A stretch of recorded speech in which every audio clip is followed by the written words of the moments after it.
Hebreus capítulo 9. Ora, a primeira aliança também tinha preceitos de serviço sagrado e o seu santuário terrestre. Com efeito, foi preparado o tabernáculo, cuja parte anterior, onde estavam o candeeiro e a mesa e a exposição dos pães, se chama o santo lugar. O santo lugar, lá no tabernáculo. Ele está dizendo aqui sobre a velha aliança, que nós acabamos de dizer, sombras e substância, ou sombra e realidade. O tabernáculo, para nós, sombra. O que acontecia no tabernáculo? Sombra. Nós temos a realidade hoje. Eles não tinham ainda Cristo, a obra do Senhor Jesus Cristo, mas tinham ali tudo apontando para o Salvador. Vamos vendo lá ainda mais. Então, o que tinha ali no santo lugar? O que tinha naquele santo lugar no tabernáculo? Na parte anterior, candeeiro, a mesa e a exposição dos pães.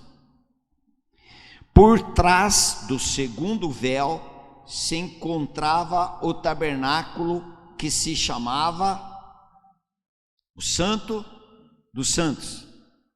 O Santo dos Santos. Depois do segundo véu, ao qual pertencia o que tinha nesse Santo dos Santos? Um altar de ouro para o incenso e a arca da aliança, totalmente coberta na qual estava uma urna de ouro contendo o que dentro da arca da aliança? Tinha o que? O maná, o bordão de Arão que floresceu e as tábuas da aliança. E sobre ela, aqui estava a arca, o propiciatório, um querubim aqui, outro querubim lá, 5. E sobre ela os querubins da glória, que com a sua sombra cobriam o propiciatório.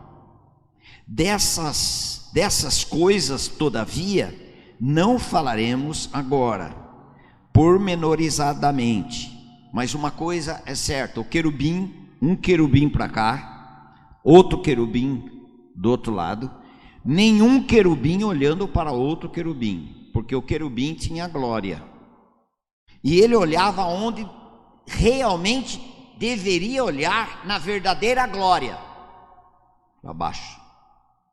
Porque dentro da arca, dentro do propiciatório, e no propiciatório havia a purificação dos pecados das pessoas, e a obra de Deus. Isso no Velho Testamento. Ele não podia olhar um para a glória do outro. Um dos ensinos: eu não olhar para a glória do irmão, mas olhar a glória de Cristo na vida desse irmão, tudo bem, mas a glória de Cristo, não glória no irmão. Grande servo de Deus, muito abençoado. Nós começamos a ver glória na pessoa errada. A pessoa deve ser vista nela a glória do Salvador. Por isso que os querubins olhavam para baixo. Também ensinando o que? Deveriam perscrutar, conhecer profundamente a glória de Deus, as profundezas de Deus. Vamos voltando lá, versículo 6. Ora, depois de tudo isto, assim preparado, continuamente entram no primeiro tabernáculo os sacerdotes, para realizar os serviços sagrados. Esse serviço do sacerdote era diário. Sacerdotes, eles entravam, sacrificavam em favor dos pecadores, sempre com sangue, sempre oferecendo um animal, como substituindo o pecador. Enquanto mais nós conhecemos a velha aliança, o tabernáculo, como ele funcionava, que eram peças, que era um animal, que era um sumo sacerdote, depois um sumo sacerdote, tudo isso eram figuras, são pessoas, figura, o local, o lugar, sangue do cordeiro, o sumo sacerdote que fazia, que realizava todo esse serviço sagrado, tinha regras perfeitamente, tinham que ser atendidas todas as exigências de Deus, para que tudo aquilo que eles estavam fazendo, estavam oferecendo a Deus, e eles precisavam ser aprovados. O sacerdote ou sumo sacerdote, nós vamos chegar no sumo sacerdote daqui a pouco, o carneiro passava por um controle de qualidade, tinha que atender às exigências de Deus, tudo certinho. Lemos os 6, vamos ler o 7. Mas no segundo, o sumo sacerdote, ele sozinho, uma vez por ano, não sem sangue, que oferece por si e pelos pecados de ignorância do povo, querendo com isto dar a entender o Espírito Santo que ainda o caminho do santo lugar não se manifestou, enquanto o primeiro tabernáculo continua erguido. É isto uma parábola para a época presente. E segundo esta, se oferecem tanto dons como sacrifícios, embora estes, no tocante à consciência, sejam ineficazes para aperfeiçoar aquele que presta culto, os quais não passam de ordenanças da carne, baseadas somente em comidas e bebidas e diversas abluções impostas até o tempo oportuno de reforma. A reforma está no próximo versículo. Por isso que esse templo que fizeram aí é um absurdo diante de Deus. Querem voltar tudo na velha aliança. Tem grupos chamados cristãos que estão sacrificando animais, comendo ervas amargas, repetindo a Páscoa. Mata um animal, oferece, traz as ervas amargas para lembrar o tempo amargo que o povo hebreu viveu e etc. Como Jesus Cristo não fosse o suficiente.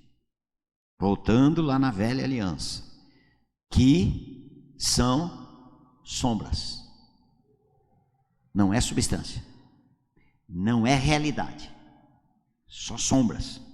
Para nós hoje, uma época foi realidade.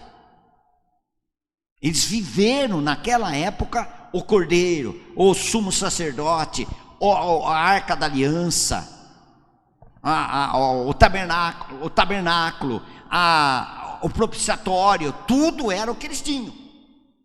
Para eles era a realidade. Mas quando, porém, versículo 11, quando, porém, veio Cristo como sumo sacerdote dos bens já realizados. O que ele quer dizer dos bens já realizados? O sumo sacerdote aparecia lá uma vez por ano, entrava no Santo dos Santos com sangue de um animal, sangue alheio. Mas esse Senhor Jesus Cristo, ele vem com o seu próprio sangue. Ele diz: não por meio de sangue de bodes de bezerro, mas pelo seu próprio sangue, derramou no santo dos santos, entrou, não derramou, entrou no santo dos santos, uma vez por todas, tendo obtido eterna redenção. É uma vez, não precisa mais repetir. O Senhor Jesus Cristo não vai mais ser crucificado, não vai ter mais o Calvário, não vai mais repetir. O que acontece com alguns cultos? Repete, Jesus vem, morre, passa todo aquele culto, a repetição de toda a obra de Jesus.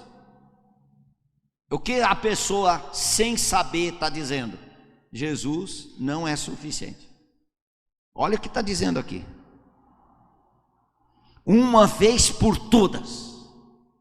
Quando ele aniquilou o pecado, ele aniquilou o pecado de todo aquele que ele deu fé para que pudesse crer nesta obra única. Perguntaram para mim na terça-feira: o que você acha, pastor? Sou salvo? Sempre vivi na igreja? Sempre vivi comum?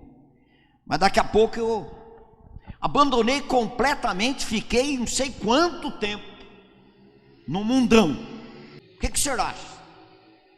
O que o senhor tem? Aí um já levantou: não, mas é porque você não era nova criatura, é porque você nunca creu na sua morte e ressurreição em Cristo. Um de lá. Aí eu disse o seguinte: ninguém volta para um lugar de onde nunca saiu. A questão de a pessoa pecar é uma coisa, a pessoa viver no pecado é outra situação. Viver no pecado, fica lá 6 meses, 1 ano, 2 anos, totalmente no pecado. Uma nova criatura viver como uma velha criatura? Complicado esse evangelho, esse chamado evangelho. Uma vez por todas. Dê uma olhadinha em Hebreus 9, 26. Ora, neste caso seria necessário que ele tivesse sofrido muitas vezes desde a fundação do mundo. Agora, porém, ao se cumprirem os tempos, leia para mim bem alto, se manifestou uma vez por todas, para quê? Para aniquilar pelo sacrifício de si mesmo. Então no mundo não tem mais pecado, porque Jesus já aniquilou o pecado. Então, mas nesse mundo não tem mais pecado. Que interpretação doida é essa? Ele aniquilou o pecado para aquela pessoa que foi alcançada, que creu. Ele não vai ser crucificado de novo para resolver esse pecado dessa pessoa. Vamos voltar lá. Pecado e pecados têm uma diferença. A Bíblia diz pecado, natureza de Adão. Isso é o velho homem, que é portador do pecado. O novo homem, ele é portador de a natureza santa, Cristo nele. O velho homem, ele é portador da natureza do pecado. Por isso que Romanos 6,6 diz: sabendo isso, que o nosso velho homem foi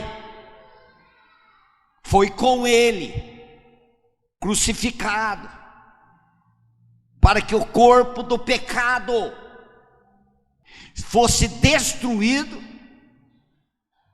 para que nós não sirvamos mais o pecado como um escravo.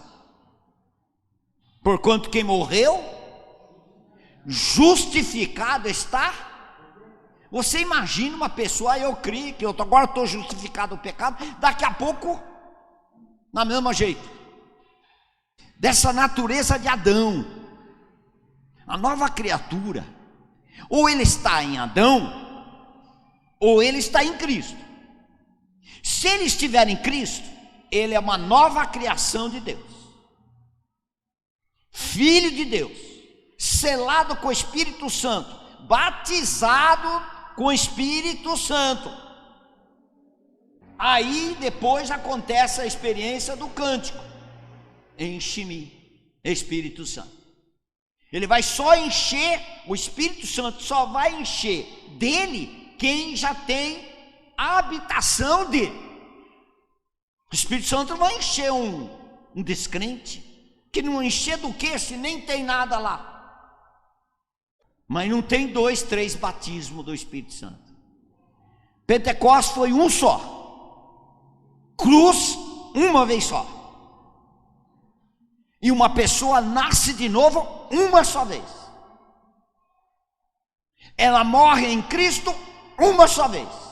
Agora o morrer de Jesus que acompanha todos aqueles que uma vez foram levados à morte em Cristo.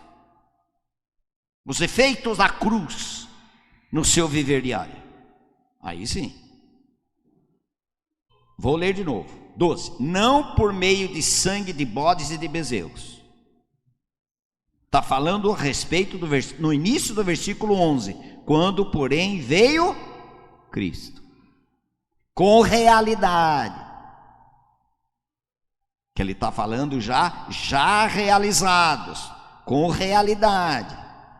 Não por meio de sangue de bodes e de bezerro, mas pelo seu próprio sangue. Entrou no Santo dos Santos uma vez por todas, tendo obtido eterna redenção. E é quem foi alcançado por essa redenção, permanece nele eternamente, porque quem realizou não foi igreja, não foi a própria pessoa, não foi um grupo, não foi ela pessoa ir lá na frente e levantou a mão, tomou uma decisão, entregou sua vida a Jesus. Não é nada disso. É o Senhor Jesus que o atraiu e concedeu gratuitamente a essa pessoa essa redenção que é eterna, ninguém pode tirar. Então o senhor crê salvo para sempre? Se você não crê salvo para sempre é porque você não crê no Salvador. Então ele é incapaz, faz meia boca. Uma hora está salvo, outra hora está perdido. Uma hora está indo para o céu, outra hora está indo para o inferno. Uma hora é filho de Deus, voltou a ser filho do diabo. O Espírito Santo selou a sua vida. Ele vai tirar esse selo para ficar sem selo do Espírito Santo, mas daqui a pouco a pessoa voltou de novo, agora sela de novo. Depois ele pisa na bola, sai o selo de novo, e depois sela de cela, céu, inferno, salvação, perdido, está morto, vivo, depois volta a morrer de novo, depois vivo de novo. Meu Deus do céu, que é isso? Que salvação é essa? Você acha que não tem muita gente que crê assim? Muita gente. E não é pouco não. Quantos dizem, se Jesus vier hoje naquele culto glorioso, se ele vier eu estarei com ele. Mas está lá em casa, discutiu uma coisa, discordou, um saiu para o canto, outro saiu para outro canto.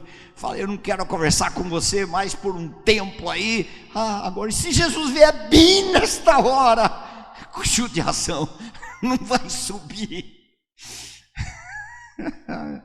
Que desespero, que salvação é essa? E o outro lá no encontro de casais lá, não, eu durmo de calça jeans. Meu Senhor, com calor danado.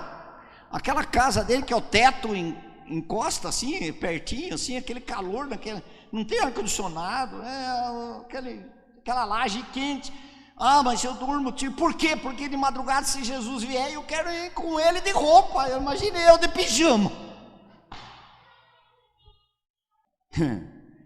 Nós vamos ser vestidos, nós vamos ter um novo corpo, e nós vamos ser vestidos de roupas alvejadas no sangue do Senhor Jesus.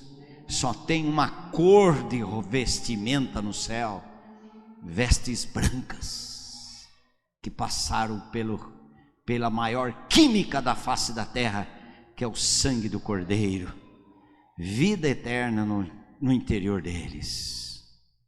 Que entendimento de mente aqui da terra, sem mente do céu. Mas pode acontecer as pessoas pensarem dessa forma.